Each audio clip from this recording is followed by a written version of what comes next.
आगरा के फतेहाबाद सामुदायिक स्वास्थ्य केंद्र में जननी सुरक्षा योजना और महिला नसबंदी प्रोत्साहन योजना के तहत एक बड़ा घोटाला सामने आया है, जिसे सुनकर आप भी हैरान हो जाएंगे।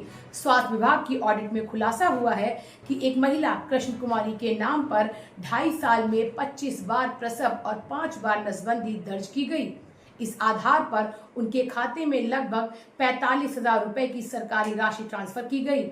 यह मामला तब सामने आया जब वित्तीय वर्ष 2021-22 और 2022-23 में नियमित ऑडिट किया गया। पीड़िता कृष्ण कुमारी ने बताया कि उनके केवल 2 बच्चे हैं, पहला 2014 में और दूसरा 2017 में जन्मा। उसके बाद उन्होंने नसबंदी करा ली थी और तब से उनका कोई बच्चा नहीं हुआ। उन्होंने कहा कि उनके बुआ के बेटे अशोक ने सरकारी योजनाओं के नाम पर उनसे कागजों पर अंगूठा लगवाया था। अशोक ने उनका आधार कार्ड लेकर बैंक में खाता खुलवाया, लेकिन खाते से जुड़ा मोबाइल नंबर उसने अपना ही दिया। वह समय समय पर 500 रुपए और राशन देकर उनके कागजों पर हस्ताक्षर या अंगूठा लगवाता रहा।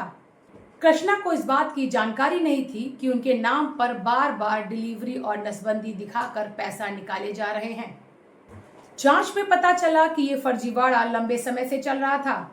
कर्मचारियों और बिचौलियों की मिलीभगत से एक ही महिला के नाम पर बार बार भुगतान किया गया। जननी सुरक्षा योजना के तहत ग्रामीण क्षेत्रों में प्रसव के लिए 1400 रुपए और नसबंदी के लिए 2000 रुपए दिए जाते हैं, जो कि सीधे लाभार्थी के खाते में जाते हैं। इस मामले में कागजों पर फर्जी रिकॉर्ड बनाकर सरकारी धन का गबन किया गया।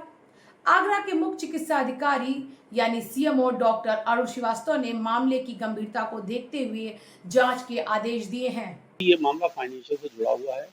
इसकी डिटेल सारी हमें शासन से प्राप्त हो गई है, क्योंकि इसका डिटेल मुझे चाहिए था, तो डिटेल मांगी गई थी, डिटेल आ चुकी है और उन डिटेल्स के हिसाब से देखा जा रहा है।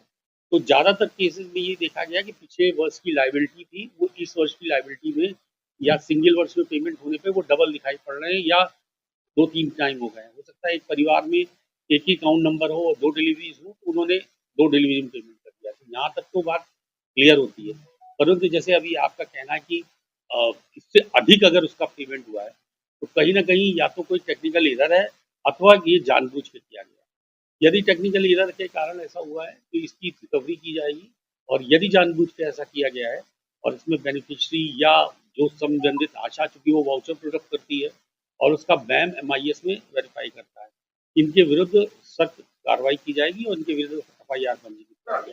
अब इस पूरे मामले की गंभीरता को देखते हुए एक विशेष जांच समिति बनाई गई, जो यह पता लगाएगी कि यह तकनीकी गलती थी या सुनियोजित घोटाला। सीएमओ ने कहा कि दोषियों के खिलाफ कड़ी कार्रवाई की जाएगी। ऑडिट में फतेहाबाद CHC के अलावा अन्य संस्थाओं में भी 38.95 लाख रुपए के संदिग्ध भुगतान का खुलासा हुआ है, जिसकी जांच अभी चल रही है।